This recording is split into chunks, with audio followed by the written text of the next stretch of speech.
السلام علیکم گلغمچه نازنین. السلام. میمونیم با می راه گذره؟ راه گذر. رزق خود را بگیر و بگذر. رحمت. من برای تو سرود آماده کردم. شما سرود خونده میتونه؟ نازنین در باران تر شد. نازنین بود. سرود خونی یاد میگیرین شما؟ اگر مرا دوست بداری یک آهنگ از افغانستان پنشری میخونم. پنشری؟ من برای تو جان میتیم. از ژاپنیا میخونم، از خیتای، از هندوستان، از کجای خواهی میخونم. صدیق دوستم.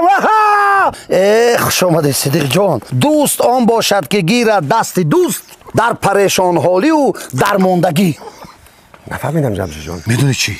من در همین پایین دیگه یک دختره که دوست میدارم. راستی گپ میدونی دیروز چی میگه؟ اگر تو مرا دوست داری یک سرود پنشری، یک آهنگ پنشری خون. چطور؟ انا حوزه همه جا فنگرامه. شما سروده میخونید، شما این طرفی تپه، من بالای تپه و اون طرفی تپه. شما باشید میخونید، من باشم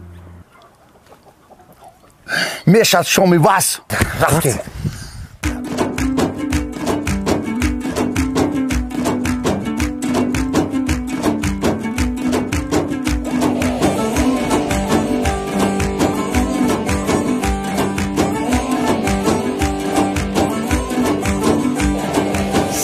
چشمک کمان ابرو کمر بسته به جان من نمیگردد به پیش تو با آسانی زبان من نمیگردد به پیش تو با آسانی زبان من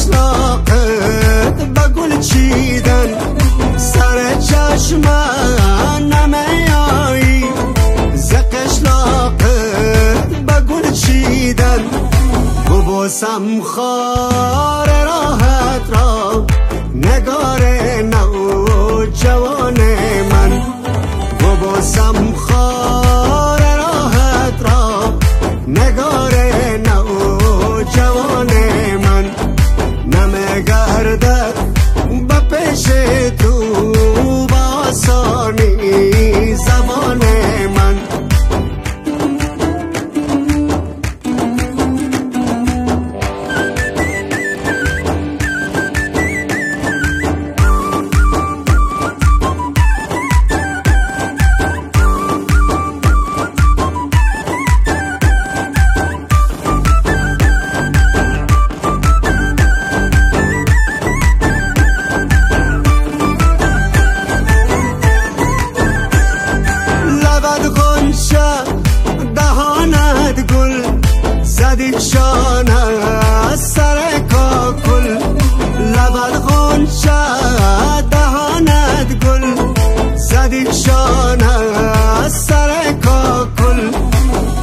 رقصان بسوی باغ علا سر و روان من بیا رقصان بسوی باغ علا سر و روان من نمیگردد به پیش تو با آسانی زبان من نمیگردد به پیش تو با آسانی زبان من سیاه چشمک کمان ابرو کمر بسته به جان من نمیگردد به پیش تو با آسانی زبان من نمیگردد به پیش تو با آسانی زبان من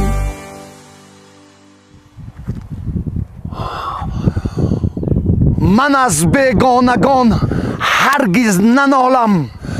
به من هر چی کرد آن آشنا کرد. ای آشنا صدیق جان